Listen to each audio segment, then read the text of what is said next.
पति की मौत होने के बाद मेरा ससुर मुझ पर बहुत मेहरबान हो गया था। जब भी बाहर जाते तो मेरे लिए कोई ना कोई चीज़ ज़रूर ले आते और मेरी सास से छुप कर मुझे देते।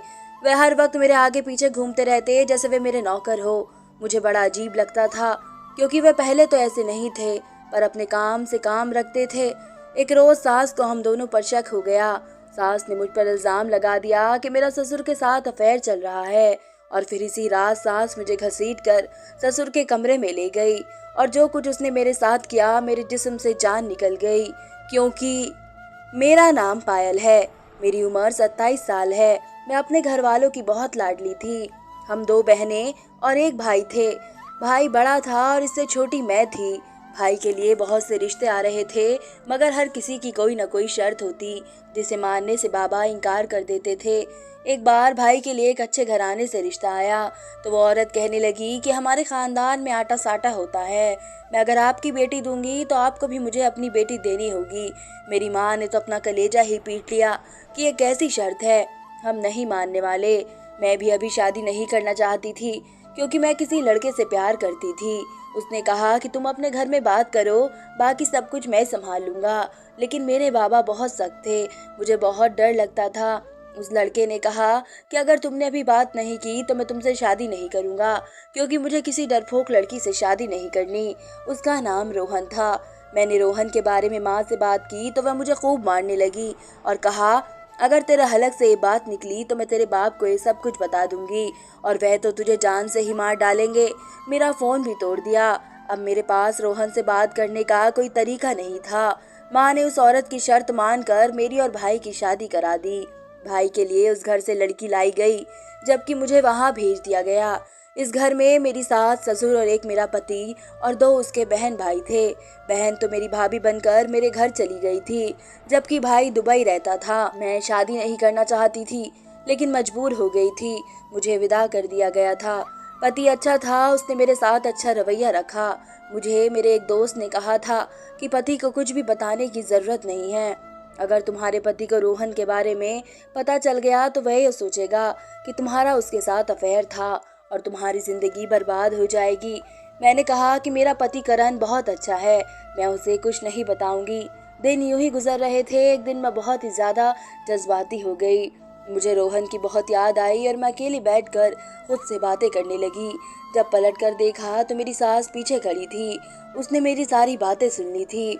उसने कहा कि अच्छा, तो शादी से पहले तेरा किसी के साथ चक्कर था। सास ने जब ये कहा तो मेरे पैरों के नीचे से जमीन निकल गई। मैंने कहा कि आपने गलत सुना है, ऐसा कुछ नहीं है, मैं तो कोई और ही बात कर रही थी। उन्होंने कहा कि मैंने सब सुन लिया है, तभी मैं कहूँ इतनी खामोश बनकर क्यों रहती है। मेरे बेटे को शाम को आ जाने दे, मैं आज ही तुझे इस घर से चलता करती हूँ। मैं एक कैरेक्टरलेस लड़की को इस घर की बहू नहीं बना सकती। मैं सास की बातें सुनकर जज्बाती हो गई और उन्हें कह दिया, अगर आप मुझे तलाक दिलवाना चाहती है तो ये सोच समझ कर करिएगा। आपकी बेटी मेरी भाभी है। जब भाई को पता चलेगा तो वे 1 सेकंड से पहले आपकी बेटी को तलाक देकर घर से भेज देंगे। मेरा घर तो बर्बाद होगा ही, साथ ही आपकी बेटी का भी बर्बाद होगा। सास ये सुनकर हैरान हो गई और मेरे मुंह पर एक थप्पड़ मार दिया और कहने लगी, मेरी बेटी का घर अगर तेरी वजह से खराब हुआ तो मैं तेरे इतने टुकड़े करूंगी कि तू किसी को मुंह दिखाने के काबिल नहीं रहेगी। सास की बात सुनकर मैं डर गई। मैंने हाथ जोड़कर उनसे कहा कि मुझे माफ कर दे, आप जैसा कहेंगी मैं वैसा ही करूंगी। तब वह इतरा कर कहने लगी कि तुम्हें मेरी हर बात माननी होगी, नहीं तो मैं तेरी ये दास्तान अपने बेटे को बता दूंगी। वैसे तो बेटा मेरा बहुत अच्छा इंसान है, इसकी जिंदगी में पहले कोई लड़की नहीं थी। अगर उसे पता चला कि तुम्हारी जिंदगी में कोई लड़का था तो बहुत बुरा करेगा, क्योंकि झूठ और धोखा उसे बर्दाश्त नहीं होता। मैं बहुत डर गई थी। मैंने सास से कहा कि ऊपर वाले के लिए इस बात को यही खत्म कर दें। वे कहने लगी, ठीक है, जब तक तुम मेरी बात मानती रहोगी ये बात करण को पता नहीं चलेगी। मैं अंदर ही अंदर डर रही थी कि न जाने क्या होगा। मैंने कहा कि कौन सी बात, तो उसने कहा कि मैं तुम्हें आराम से बताऊंगी। मैं बहुत ज्यादा परेशान हो गई थी और वही हुआ जिसका डर था। मेरा अतीत मेरे आज के ऊपर तलवार बनकर लटक रहा था। अगर मेरी सास सब कुछ मेरे पति को बता देती तो मेरी जिंदगी बर्बाद हो जाती। ये तो ऐसा ही हो जाता कि मुझे बगैर किसी गुनाह की सजा मिल जाती, क्योंकि मैंने तो कोई गुनाह नहीं किया था, सिर्फ बात की थी। और मेरी उम्र कितनी थी। इस उम्र में तो ये सब कुछ हो ही जाता है, कहीं ना कहीं इंसान का पाँव फिसल जाता है। और हमारे घर के हालात ऐसे ही थे, माँ बाबा हमेशा लड़ते रहते थे, इसलिए मैंने रोहन से दिल लगा लिया था। भाई तो बड़े हो चुके थे, काम काज करते थे, इसलिए ये बात उनको महसूस नहीं होती थी। मेरा घर में तो दिल ही नहीं लगता था और दिल करता था कि घर से कहीं भाग जाऊं। मुझे नहीं पता था कि मेरी एक छोटी सी गलती मेरी जिंदगी बर्बाद कर देगी। अगर मैं पति की नजरों से गिर गई तो फिर जिंदगी वैसे भी खत्म हो जाएगी, फिर चाहे वे अपने साथ रखे या ना रखे। अगले दिन सास किसी से फोन पर बात कर रही थी। महसूस हुआ था जैसे सामने वाला बिल्कुल बेझिझक लग रहा था। इसके बाद सास ने मुझसे कहा कि मुझे तुमसे एक काम है। मुझे लगा कि वह मुझसे घर के सारे काम करवा के इसके बाद मुझे बख्श देगी। उन्होंने कहा, मेरा भाई अपने कुछ दोस्तों के साथ घर आ रहा है। इस बात का मेरे बेटे को पता नहीं चलना चाहिए। बाजार से सारा सामान लाओ और अच्छा सा खाना बनाओ। मैंने इतनी मुश्किल से 7 लोगों का खाना बनाया और इतने सारे पकवान बनाए कि मैं बुरी तरह थक गई थी। शाम को जब पति आया तो मुझे हल्का बुखार था, क्योंकि थकावट से हुआ था। उसने कहा कि क्या हो गया है तुम्हें, सुबह तो तुम अच्छी खासी थी। मैंने कहा कि बस घर के काम कर रही थी, क्योंकि मुझे बहुत सारे सबूत भी मिटाने थे। मैंने हर तरफ ध्यान देना था, बर्तन धोने थे, बैठक का हुलिया ठीक करना था, क्योंकि उन्होंने सब कुछ गंदा कर दिया था। इसलिए मैं बहुत ज्यादा थक गई थी। पति ने कहा कि काम ना किया करो, तुम्हारे पास तो मेरे लिए भी वक्त नहीं बचता। मैं सुकून से सो गई, लेकिन सुकून मेरी जिंदगी में नहीं था। ये तो सिर्फ पति के सामने मैं सो गई थी। दरअसल मुझे नींद नहीं आ रही थी।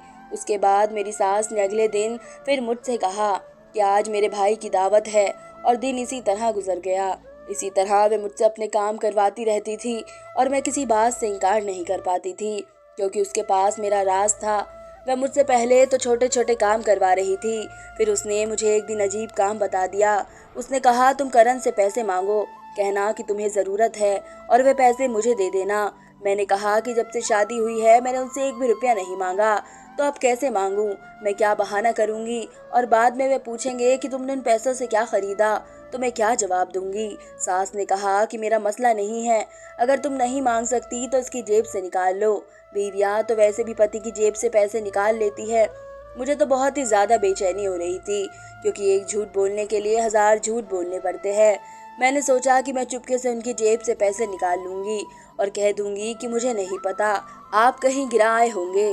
करण बाथरूम में नहा रहा था, उसकी कमीज बाहर पड़ी हुई थी, जिसके अंदर उसका पर्स था।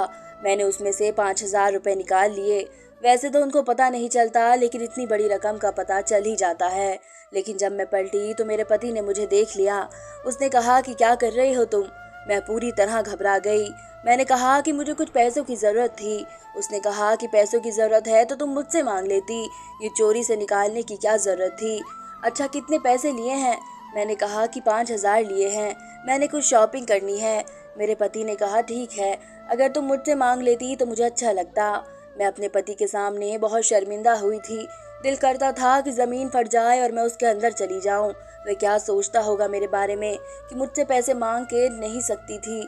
मैंने पैसे लेकर सास को दे दिए और सास ने मुझसे इस तरह के न जाने कितने काम करवाए, कभी अपने घर के तो कभी भाई के घर भेज देती। सास का भाई बहुत अजीब इंसान था। घर के काम करने में मुझे मसला नहीं होता था, लेकिन जब ये कहती कि मेरे भाई के घर जाओ और वह जो कहे वह करो, उससे मेरी जान जाती थी। फिर एक रोज सास ने मुझसे भारी रकम मांग ली कि करण से अपने नाम पढ़ लो, लेकिन इस बार जब मैंने दोबारा उनसे पैसे मांगे तो लड़ाई हो गई। उसने कहा कि अपने घर वालों के लिए मुझसे पैसे मत मांगा करो, मैं बड़ी मेहनत से कमाता हूँ, तुमने अगर खुद कुछ लेना है तो ठीक है, वरना मेरे पास फालतू पैसे नहीं है। पति की बात अपनी जगह बिल्कुल ठीक थी, पर मैं क्या कर सकती थी? मैंने सास से साफ साफ कह दिया कि मुझे कोई जरूरत नहीं है तुम्हारी बात मानने की। तुम्हें मेरे पति को जो बताना है बता दो। मैं अपने पति से पैसे लेकर और झूठ बोल बोल कर थक चुकी हूँ। सास बहुत मक्कार किस्म की औरत थी, इसे मुझ पर तरस नहीं आ रहा था। मेरी सास ने कहा, ठीक है, आज रात को जो होगा फिर उसकी जिम्मेदार तुम खुद होगी। मैं बेटे को सब कुछ बता दूंगी। मैं बहुत ज्यादा परेशान हो गई थी। शाम को पति अभी तक घर नहीं आया था और मेरी सास हमारे कमरे की तरफ आ रही थी। मैंने जल्दी जल्दी अपने पति के कपड़े पहन लिए और कुर्सी पर मुंह फेर कर बैठ गई। इसने आकर कहा कि बेटा, आपको आज मैंने कुछ बताना है। आपको पता है, आपकी बीवी का शादी से पहले भी चक्कर था और ये अभी भी इसको बैठकर याद करती है और इसकी याद में आहें भरती है। मुझे सब कुछ पता चल गया था। मेरी जगह पर मेरा पति बैठा होता तो उसको ये सब कुछ पता चल जाता। मैं पूरी तरह डरी हुई थी। मेरी सास बात करके वहीं खड़ी रही। मुझे लगा वह बात करके चली जाएगी, लेकिन मैं नहीं गई। थोड़ी देर के बाद किसी के गिरने की आवाज़ आई तो मैंने पलट कर देखा। मेरा पति ज़मीन पर गिरा तड़प रहा था, जो शायद काम से वापस आ गया था। मुझे मर्द के हुलिये में देखकर मेरी सास हैरान रह गई। मैंने जल्दी से सास को धक्का दिया और पति के पास आकर उनको हवा देने लगी, मगर वे मेरी बात सुन ही नहीं रहे थे। शायद वे अपनी माँ की बात सुन चुके थे और बर्दाश्त नहीं कर पाए कि उनकी बीवी किसी और के साथ। सास वहीं पर खड़ी रही। उसने आगे बढ़कर बेटे को नहीं देखा कि वह जिंदा है या मर गया है। मैंने जल्दी से एम्बुलेंस को फ़ोन किया और साथ ही अपने भाई को कॉल की। कुछ देर बाद मैं अपने पति को लेकर हॉस्पिटल आ चुकी थी। मेरे पति को हार्ट अटैक हुआ था और इस वक्त सीरियस हालत में थे। मैं ऊपर वाले से रो रो कर दुआएं मांग रही थी कि मेरे पति को कुछ ना हो, वरना मैं कहाँ जाऊंगी। मेरे मालिक, मुझ पर रहम कर। मगर शायद मेरी दुआ कबूल नहीं हुई थी और करण मुझे छोड़कर चले गए थे। पति की मौत को 1 महीना गुजर चुका था। मेरे ससुर, जो हर वक्त अपने काम में मसरूफ रहते थे, अब हर वक्त वे मेरी देखभाल में लगे रहते थे। मुझे रोता देखकर मुझे तसल्ली देते। दिन में 2 बार बाजार से मेरे लिए कुछ खाने को ले आते और सास से छुपकर मुझे देते। मेरा दुख बहुत बड़ा था। मेरा दुख कम करने की कोशिश करते।